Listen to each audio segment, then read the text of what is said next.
जय हिंद प्यारे बच्चों, आज का सुप्रभात। कक्षा 8 के बच्चे ध्यान देंगे। पठन कार्य के तहत हम लोगों ने आपके पाठ 2 लाख की चूड़ियाँ, इनका हमने पठन कार्य बीच में छोड़ा था। वहाँ से हम फिर से क्रमशः आगे बढ़ेंगे।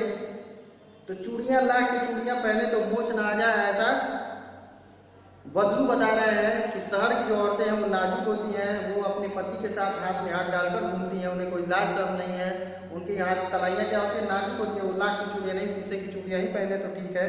कभी कभी बदलू मेरी अच्छी खासी खातिर भी करता है।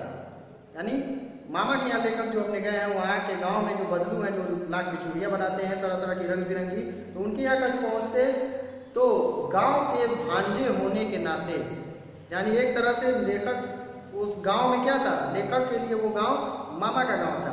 तो मामा का भांजा होने के नाते बदलू को भी वो अपना भांजे के समान लगा लेखक।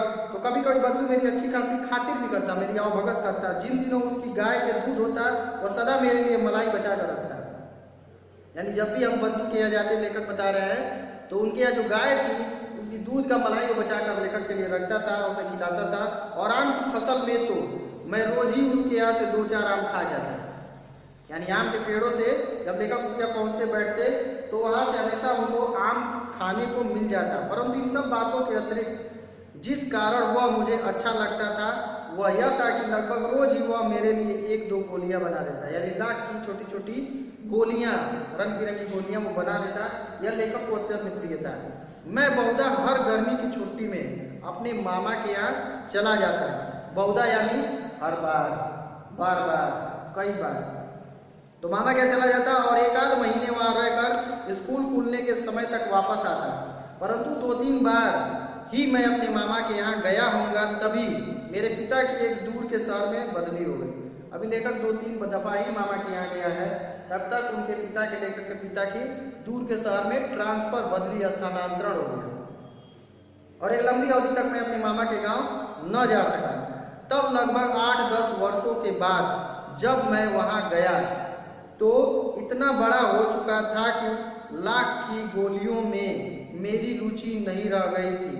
अतः गांव में होते हुए भी कई दिनों तक मुझे बदलू का ध्यान नहीं रहा। यानी 8-10 वर्षों के बाद वो उनको वापस दोबारा अपने मामा के यहाँ गाँव जाना पड़ा।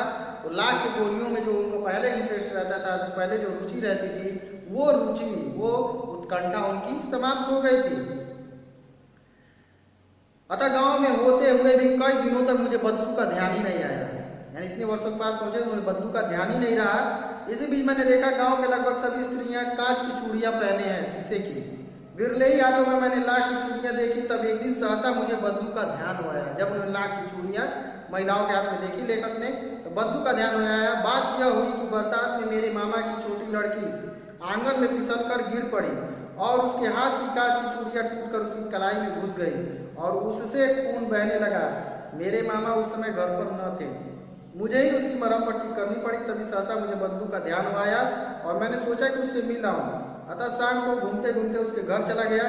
बदलू वही चबूतरे पर अपने मकान के जो ऊंचा, मकान के बाहर जो सहन या ऊंचा स्थान होता है जहाँ लोग बैठते हैं, चबूतरे पर नीम के नीचे खाट पर लेटा देखा। नमस्ते बदलू काका, मैंने कहा। नमस्ते भैया, उसने मेरी नमस्ते का उत्तर दिया और उठकर खाट पर बैठ गया। परंतु उसने मुझे पहचाना नहीं, चूंकि 8-10 वर्षों के पश्चात पहुंचा था लेखक। देर तक मेरी ओर निहारता रहा, यानी गौर से देखता रहा। निहारना, निहारना यानी गौर से देखना।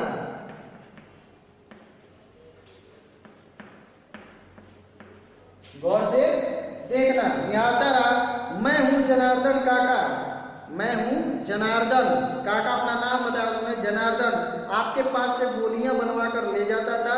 मैंने अपना परिचय दिया, लेखक ने परिचय दिया। बदलू फिर भी चुप रहा, मानो वह अपने स्मृति पटल पर अतीत के चित्र उतार रहा हो। तब वह एकदम बोल पड़ा, आओ आओ लल्ला, बैठो, बहुत दिन बाद गांव आए। हाँ, इधर आना नहीं हो सका काका, मैंने चरपाई पर बैठते हुए उत्तर दिया।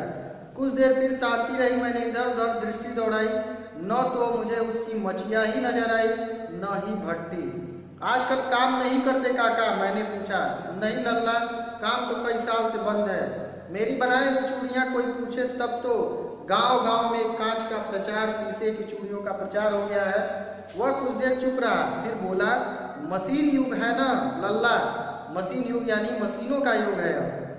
आजकल सब काम मशीन से होता है, खेत भी मशीन से जोते जाते हैं, और फिर जो सुंदरता कांच की चूड़ियों में होती है लाख में कहाँ संभव है। लेकिन कांच बड़ा खतरनाक है, लेकिन कांच बड़ा खतरनाक होता है, बड़ी जल्दी टूट जाता है। मैंने कहा, नाजुक तो फिर होता ही है लल्ला।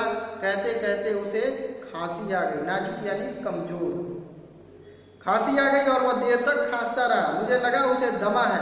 अवस्था के साथ साथ उसका शरीर ढल चुका था, यानी शरीर अब उसका गिरता चला जा रहा था, उसका स्वास्थ्य गिरता चला जा रहा था। उसके हाथों और माथे पर नसें उभर गई थी, उसका शरीर गल गया था।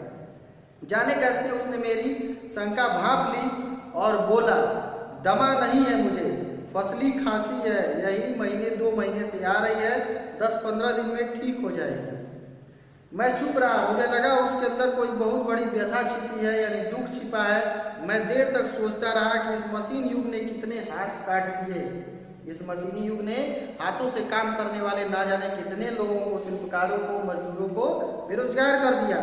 कुछ देर फिर शांति रही, जो मुझे अच्छी नहीं लगी। आम की फसल अब कैसी है काका? कुछ देर पश्चात मैंने बात का विषय बदलते पूछा। अच्छी है लल्ला, बहुत अच्छी है, उसने लौट कर उत्तर दिया और अंदर अपनी बेटी को आवाज दी, अरे रज्जो, लल्ला के लिए आम तो ले आ। फिर मेरी ओर मुखातिब होकर, मेरी ओर आमने सामने होकर बोला, माफ करना लल्ला, तुम्हें आम खिलाना भूल गया था। नहीं नहीं काका, आम तो इस साल बहुत खाए हैं।